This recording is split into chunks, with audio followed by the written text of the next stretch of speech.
بسم اللہ الرحمن الرحیم۔ السلام علیکم دوستو، آج جو واقعہ میں آپ کے سامنے پیش کرنے جا رہی ہوں وہ سچا واقعہ ہے۔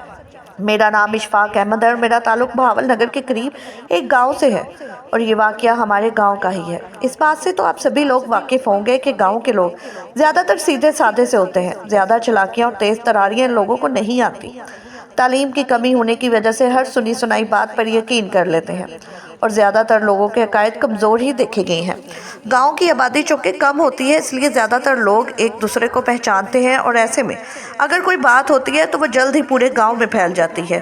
یہ کہانی جو میں آپ کو سنانے جا رہی ہوں، اس بات کا آغاز بہت پہلے ہو چکا تھا، مگر ہم سب اس بات سے لا علم تھے۔ جانتے ہوا کچھ یوں کہ میرا ہمسایہ افضل محمود، جو کہ میرا چچا زاد بھائی بھی ہے، اور تو اور افضل کی بیوی سائمہ بھی میرے تایا کی بیٹی ہے، دونوں کی شادی کو تقریباً 10 سال ہو چکے تھے، مگر دونوں میاں بیوی اب تک اولاد کی نعمت سے محروم تھے، اور ان دونوں نے ڈاکٹری علاج کے علاوہ کوئی پیر فقیر اور کوئی دربار درگاہ نہیں چھوڑا جہاں دونوں میاں بیوی نے حاضری نہ دی ہو۔ افضل میرا چچا زاد میں سے اچھی طرح جانتا تھا، وہ خود تو اولاد کے معاملے میں اتنا پریشان نہیں تھا۔ اس کی طرف دیکھ کر یوں معلوم ہوتا تھا جیسے اس نے اپنی زندگی کی اس کمی کے ساتھ سمجھوتا کر لیا ہے، مگر اس کی بیوی سائمہ وہ یہ بات ماننے کو تیار ہی نہیں تھی کہ دونوں میاں بیوی کبھی ماں باپ نہیں بن سکیں گے۔ آئے روز وہ کوئی نہ کوئی ایک نیا حل یا نیا طریقہ نکالے رکھتی تھی، اور ہر دوائی کو، ہر جڑی بوٹی کو، ہر حکیم کو وہ آزمانے کو تیار تھی۔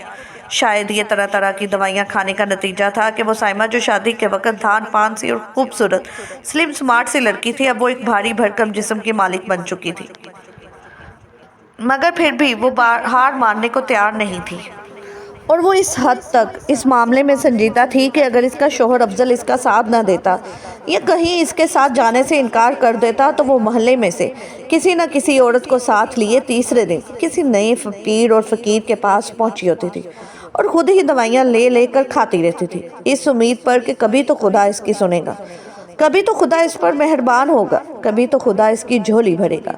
اور پھر نہ جانے کیا تھا، سائمہ کی امید تھی یا پھر سائمہ کی لگاتار کوششوں کا نتیجہ تھا۔ شادی کے 11ویں سال سائمہ بھابی امید سے ہو گئی، اور یہ خبر تو جیسے پورے گاؤں میں جنگل کے آگ کی طرح پھیل چکی تھی کہ افضل اور سائمہ کے گھر پورے 10 سال بعد اولاد ہونے والی ہے۔ جس نے سنا وہ خوش ہوا۔ سائمہ اور افضل کو دعائیں دی، ان کی اولاد کی نیک بختی اور عمر دراز کی دعائیں دی، مگر سائمہ اور افضل کی اس خوشخبری کے ساتھ ساتھ گاؤں میں ایک اور ہستی بھی مشہور ہو رہی تھی، اور وہ تھے وہی بابا جس سے سائمہ نے تعویذ لیا تھا اور وہ دعا لی تھی۔ اب آئے روز سائمہ کے گھر پر کوئی نہ کوئی عورت یہ جاننے کے لیے موجود ہوتی کہ آخر وہ بابا کون ہے، اس کا نام کیا ہے اور وہ کہاں رہتا ہے۔ گاؤں بھر کی عورتوں کے ہاتھ گویا ایک امید لگ گئی تھی۔ گاؤں میں بہت سے ایسے گھرانے تھے جو اب تک اولاد کی نعمت سے محروم تھے۔ کچھ ایسے لوگ تھے جن کے بچے ذہنی طور پر معذور تھے، یا پھر ہر گھر میں کوئی نہ کوئی بیماری کا چکر تو ہوتا ہی ہے۔ اب گاؤں کے تمام لوگ سائمہ کے پاس یہ پوچھنے کے لیے آنے لگے کہ آخر وہ بابا کون تھے، اور سائمہ ہر آنے والے کو خوش دلی سے بابا کے بارے میں تمام تفصیل سے آگاہ کرتی جا رہی تھی۔ اس بابا کا نام ڈورے شاہ تھا۔ گو یہ نام کچھ عجیب سا تھا، مگر لوگوں کو پھر بھی بنا دکھے ہی ڈورے شاہ سے عقیدت ہو چکی تھی۔ بس پھر کیا تھا، گاؤں کا ہر تیسرا فرد ڈورے شاہ کے پاس جانے لگا، اور پھر آہستہ آہستہ جب ہمارے گاؤں سے کافی لوگوں نے ساتھ والے گاؤں میں جا کر ڈورے شاہ کی برکات اور ان کی دعا سے فیض حاصل کرنا شروع کیا تو پتہ چلا کہ وہ ہاتھ میں باندھنے کے لیے کوئی ڈوری وغیرہ بھی دیتے ہیں۔ اسی وجہ سے ان کا نام ڈورے شاہ پڑا ہوا ہے۔ خیر جو بھی تھا، گاؤں والوں کے لیے ڈورے شاہ ایک بڑی ہی دلچسپ اور محترم ہستی تھے۔ گاؤں والے ان سے بہت عقیدت رکھنے لگے تھے۔ اس کے بعد دیکھتے ہی دیکھتے وقت گزرتا گیا۔ 9 ماہ کا عرصہ گزرا اور سائمہ اور افضل کو اللہ تعالیٰ نے ایک اور خوبصورت بیٹے سے نوازا۔ وہ دن تو جیسے سائمہ اور افضل کے لیے خوشی کا دن تھا۔ دونوں میاں بیوی کے پاؤں زمین پر نہیں ٹک رہے تھے۔ شادی کے بعد 10 سال بعد اللہ نے اولاد سے نوازا، اور وہ بھی بیٹا دیا تھا۔ دونوں میاں بیوی نے یہ طے کیا کہ وہ مٹھائی لے کر ڈورے شاہ بابا کے پاس جائیں گے اور ان کو بھی یہ خوشخبری سنا کر آئیں گے۔ اور تو اور افضل نے ڈورے شاہ بابا کے لیے 2-4 نئے اور مہنگے والے سوٹ بھی خرید لیے تھے، کیونکہ وہ بہت خوش تھے۔ دونوں میاں بیوی ڈورے شاہ کے پاس گئے اور ان کو مٹھائی دی اور نذرانہ پیش کیا۔ ڈورے شاہ بابا نے دونوں میاں بیوی کو بہت سی دعائیں دی، بچے کے سر پر ہاتھ رکھا اور اسے نیک مستقبل اور نیک ہدایت کی دعائیں دے کر رخصت کر دیا۔ دونوں میاں بیوی خوشی خوشی اپنے گھر واپس آ گئے۔ بس اس کے بعد تو ہمارے گاؤں میں جیسے بابا ڈورے شاہ کے عقیدت مندوں کا اضافہ ہونے لگا تھا۔ کسی کے گھٹنے میں بھی تکلیف ہوتی تو وہ بابا ڈورے شاہ کے پاس پہنچ جاتا۔ ان سے لے کر ڈوری باندھ لیتا اور اسے اگلے ہی دن یوں محسوس ہوتا جیسے وہ صحت یاب ہو رہا ہے اور تکلیف پہلے سے کم ہے۔ معلوم نہیں کہ واقعی بابا ڈورے شاہ اتنا فیض بانٹ رہے تھے یا پھر یہ لوگوں کی اندھی عقیدت تھی۔ خیر اسی طرح دیکھتے دیکھتے 1 سال کا عرصہ گزر گیا۔ 1 سال بعد جب سائمہ اور افضل کے بیٹے منیب نے پاؤں چلنا شروع کیا، دونوں میاں بیوی بہت خوش تھے۔ پورے گاؤں میں پھر سے مٹھائی بانٹی اور اس بار دونوں میاں بیوی نے یہ پروگرام بنایا کہ کیوں نہ بابا ڈورے شاہ کو گاؤں میں بلایا جائے، ان کی دعوت کی جائے۔ جیسے ہی سائمہ نے اس خیال کا اظہار کیا، افضل نے تو فوراً اس کی تائید کر دی۔ دیکھتے ہی دیکھتے یہ بات محلے سے ہوتی ہوئی پورے گاؤں میں پھیل گئی کہ سائمہ اور افضل بابا ڈورے شاہ کو گاؤں میں بلانا چاہتے ہیں، اپنے گھر پر دعوت رکھنا چاہتے ہیں۔ اب کیا تھا، گاؤں بھر کی عورتیں سائمہ کے پاس آنے لگی اور کہنے لگی کہ اگر ایسا ہو جائے یہ تو بڑی اچھی بات ہوگی، اگر تم بابا ڈورے شاہ کو بلا لو تو ہم بھی آئیں گے ان سے ملنے کے لیے۔ پھر کیا تھا، دیکھتے ہی دیکھتے یہ پروگرام پکا ہو گیا۔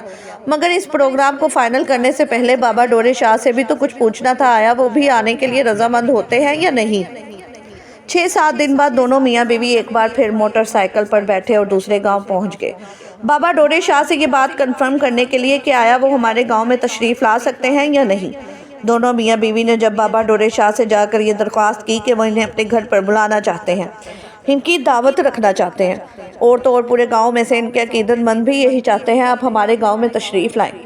پہلے تو بابا ڈورے شاہ کچھ ہل و حجت سے کام لیتے رہے، مگر پھر سائمہ اور افضل کے بے حد اصرار پر کہنے لگے، ٹھیک ہے، میں بروز ہفتہ تمہارے گاؤں تشریف لاؤں گا۔ سائمہ اور افضل اپنے گھر واپس آ گئے اور اگلے ہی دن تمام عقیدت مندوں کو اس بات کا علم ہو چکا تھا کہ ہفتے کے روز بابا ڈورے شاہ سائمہ اور افضل کے گھر آنے والے ہیں۔ جس دن دونوں میاں بیوی یہ پروگرام فائنل کرنے کے لیے گئے تھے، اس دن بدھ تھا۔ اب درمیان میں صرف 2 دن باقی تھے۔ کسی بھی طرح کی تیاری اور انتظام کرنے کے لیے میرے خیال میں تو 2 دن کافی تھے، مگر ان دونوں میاں بیوی کے ہاتھ پاؤں اس طرح پھولے ہوئے تھے جیسے ان کے گھر بیٹی کی بارات آنے والی ہو۔ انہیں سمجھ نہیں لگ رہی تھی کہ وہ کیا کریں اور کیا نہ کریں۔ اور پھر اسی طرح دیکھتے ہی دیکھتے ہفتے کا دن بھی آ پہنچا اور بابا ڈورے شاہ نے تقریباً 11-12 بجے کا وقت تھا، وہ 12 بجے تک پہنچ گئے۔ سائمہ اور افضل نے کئی طرح کے کھانے تیار کر رکھے تھے۔ ویسے تو وہ بابا ڈورے شاہ کو اپنے گھر میں بھی بٹھا سکتے تھے، مگر کیونکہ گاؤں بھر سے عقیدت مند ان سے ملنے آنا چاہتے تھے، لہٰذا افضل نے اپنے گھر کے باہر کھلے احاطے میں بیٹھنے کا انتظام کیا تھا، جہاں ایک بڑا سا درخت موجود تھا۔ اس کے نیچے دریاں بچھا کر بابا کے بیٹھنے کا انتظام کیا گیا۔ پھر 12 بجے سے کچھ دیر قبل ہی بابا ڈورے شاہ ہمارے گاؤں پہنچ چکے تھے اور گاؤں بھر کے لوگ بابا کی ایک جھلک دیکھنے کے لیے اکٹھے ہو چکے تھے۔ ان لوگوں میں میں بھی شامل تھا۔ دیکھنے میں بابا ڈورے شاہ ایک سادہ سی شخصیت معلوم ہو رہے تھے۔ سفید رنگ کا صاف لباس پہن رکھا تھا، سر پر پگڑی تھی، ہاتھ میں ایک لمبی تسبیح تھامی ہوئی تھی اور گلے میں کوئی 10-12 تسبیحیں ڈالی ہوئی تھی۔ پاؤں سے ننگے تھے اور ان کے ساتھ ان کے 2 مرید بھی تھے جنہوں نے مختلف طرح کی اشیاء اپنے ہاتھوں میں اٹھائی ہوئی تھی۔ بابا ڈورے شاہ آ کر درخت کے نیچے برجمان ہو چکے تھے۔ گو کہ افضل نے بیٹھنے کے لیے کرسیوں کا انتظام کیا ہوا تھا، مگر بابا نے کرسیوں پر بیٹھنے سے انکار کر دیا، وہ زمین پر چوکری مار کر بیٹھ گئے تھے۔ گرمی کا موسم تھا، افضل نے فوراً بھاگ کر پنکھا چلانا چاہا۔ پہلے سے اس نے پنکھے لا کر کھڑے کر رکھے تھے، مگر بابا نے ہاتھ کے اشارے سے پنکھا چلانے سے بھی منع کر دیا، کیونکہ ان کے ساتھ جو مرید تھے وہ انہیں ہاتھ والے پنکھے سے ہوا دے رہے تھے اور گاؤں والے بڑی عقیدت سے بابا ڈورے شاہ کی طرف دیکھ رہے تھے۔ گاؤں بھر سے عورتیں اور مرد آ کر اس احاطے میں جمع ہو رہے تھے۔ بابا جی نے سب سے پہلے ایک بیان کیا جس میں انہوں نے نیکی، بدی، گناہ، ثواب اور انسان کو راہ ہدایت چلنے کی تلقین کی۔ اس وقت تک پنڈال میں کافی لوگ جمع ہو چکے تھے۔ عورتیں اور مرد ایک ایک کر کے بابا ڈورے شاہ سے ملنا چاہتے تھے، اپنے مسائل بیان کرنا چاہتے تھے اور اپنی تکلیف اور بیماریوں کے لیے ان سے دم درود کروانا چاہتے تھے۔ شروع میں تو چند عورتیں اور مرد اٹھ کر ان کے پاس گئے، مگر اس طرح جھمگھٹا سا لگتا جا رہا تھا۔ تبھی بابا نے اشارے سے بلند آواز میں کہا، میری بہنوں اور بھائیوں، اپنی اپنی جگہ پر تشریف رکھو۔ اگر میں ایک ایک کر کے تم سب کو دم درود کروں گا تو اس طرح بہت وقت نکل جائے گا، کچھ لوگوں کو فیض مل پائے گا اور کچھ لوگ اس سے محروم رہ جائیں گے۔ میرے پاس اس کا بھی ایک حل ہے۔ بابا نے اپنے مرید کو اشارہ کیا تو اس نے اپنے سامان میں سے 2 پانی کے بڑے کین نکالے اور ان کے ڈھکن کھول کر بابا کے سامنے رکھ دیے۔ بابا منہ ہی منہ میں کچھ ورد کرنے لگے اور وہ ورد کرتے ہوئے ان بڑے 2 پانی کے کینوں پر پھونک مارتے جا رہے تھے، ورد کرتے جا رہے تھے، پانی پر پھونک مارتے جا رہے تھے۔ کچھ ہی دیر بعد انہوں نے مریدوں کو اشارہ کیا۔ ان میں سے ایک مرید آگے بڑھا اور افضل کو چند گلاس لانے کے لیے کہا۔ افضل گلاس اور کپ کافی تعداد میں لے آیا۔ اب بابا ڈورے شاہ کے مرید اس کین میں سے تھوڑا تھوڑا پانی ڈالتے اور پنڈال میں لوگوں کو دیتے جا رہے تھے۔ تمام لوگوں نے پانی پینا شروع کر دیا۔ مریدوں نے ایک ایک شخص کو وہ دم درود والا پانی پلایا۔ میں بھی انہی لوگوں میں شامل تھا۔ حالانکہ نہ تو مجھے کوئی دکھ اور درد اور تکلیف تھی، نہ ہی میں شادی شدہ تھا، نہ ہی میری کوئی ضرورت تھی، مگر میں تو صرف بابا ڈورے شاہ کی جھلک دیکھنے کے لیے اور ان کی کرامات دیکھنے کے لیے وہاں پر آیا تھا۔ سارے پنڈال نے جب وہ دم والا پانی پی لیا، اس کے بعد بابا نے ورد شروع کر دیا، اللہ کا ورد۔ وہ بڑے ہی جذب سے کرنے لگے۔ ورد کرتے کرتے وہ اپنے سر کو دائیں بائیں مارتے تھے اور آہستہ آہستہ ان کی رفتار تیز ہوتی جا رہی تھی، اور حیرت کی بات تو یہ تھی کہ ویسے ویسے وہی کیفیت پنڈال میں موجود لوگوں پر بھی چھاتی جا رہی تھی۔ جیسے جیسے بابا ڈورے شاہ کی رفتار تیز ہو رہی تھی، ویسے ویسے پنڈال میں موجود ہر شخص کی رفتار بھی تیز ہو رہی تھی۔ سبھی اللہ کا ورد بڑے ہی جذب سے کرنے لگے۔ آہستہ آہستہ لوگ گرنے لگے۔ شروع میں میں یہ دیکھ کر سمجھا کہ یہ جو جذب کی کیفیت چھائی ہوئی ہے، اس کی بدولت اکثر لوگوں کا بلڈ پریشر ہائی ہو جاتا ہے، دل کی رفتار تیز ہو جاتی ہے اور وہ بے ہوش ہو جاتے ہیں۔ ہو سکتا ہے لوگ اپنی اس کیفیت کو سنبھال نہیں پا رہے اور وہ گرتے جا رہے ہیں۔ ایک ایک کر کے پنڈال میں تمام لوگ گرتے جا رہے تھے اور پھر میں بھی بے ہوش ہو گیا۔ آہستہ آہستہ آنکھوں کے آگے اندھیرا چھانے لگا۔ ایک سکون سا محسوس ہو رہا تھا، اور اس کے بعد کیا ہوا کچھ یاد نہیں۔ پھر جب آنکھ کھلی تو ایک عجیب سا شور بلند تھا۔ میں نے آنکھیں کھول کر دیکھا تو حیرت ہوئی کہ میں اب تک اس پنڈال میں تھا۔ جلدی سے اٹھ کر بیٹھ گیا۔ بیٹھتے وقت بھی میری آنکھوں کے آگے اندھیرا آیا اور مجھے چکر سا محسوس ہوا۔ میں نے جب ارد گرد دیکھا تو وہ تمام لوگ ابھی تک پنڈال میں ہی موجود تھے اور عجیب سا شور بلند ہو رہا تھا۔ جیسے ہی میں اٹھ کر بیٹھا، میں نے اپنے ساتھ موجود ایک شخص سے پوچھا کہ یہ کیا ہو رہا ہے، اتنا شور کیوں ہے؟ تو اس شخص نے مجھے جو بات بتائی، اسے سن کر میں حیران پریشان رہ گیا۔ نہ صرف میں حیران پریشان تھا، بلکہ اس وقت حاطے میں موجود ہر شخص حیران پریشان اور دنگ تھا کہ ایسا بھی ہو سکتا ہے۔ کوئی بھی شخص یقین کرنے کو تیار ہی نہ تھا۔ ہوا یہ تھا کہ تمام لوگوں کے بے ہوش ہو جانے کے بعد بابا ڈورے شاہ اور اس کے مرید گاؤں سے غائب ہو چکے تھے۔ وہ لوگ صرف غائب نہیں ہوئے تھے، وہ گاؤں کے بہت سارے گھروں میں چوری کر کے غائب ہوئے تھے۔ اس دن گاؤں میں بہت سے لوگوں کے گھروں سے نقدی، سونا اور قیمتی اشیاء غائب تھی۔ گاؤں کے لوگ بہت ہی دل گرفتار تھے۔ انہیں اس بات کا یقین ہی نہیں آ رہا تھا کہ بابا ڈورے شاہ ایسی حرکت بھی کر سکتا ہے، کیونکہ وہ پوری طرح بابا ڈورے شاہ کی عقیدت مند ہو چکے تھے، وہ انہیں ماننے لگے تھے۔ مگر بابا ڈورے شاہ تو پورے گاؤں کے ساتھ ہاتھ کر گیا تھا، اور تو اور افضل کے گھر بھی چوری ہوئی تھی۔ یقیناً بابا ڈورے شاہ کے مریدوں نے پورے احاطے میں موجود لوگوں کو جو پانی پینے کے لیے دیا تھا، اس پانی میں وہ پہلے سے ہی کچھ ملا کر لائے تھے۔ یہ ان لوگوں کی باقاعدہ ایک پلاننگ تھی۔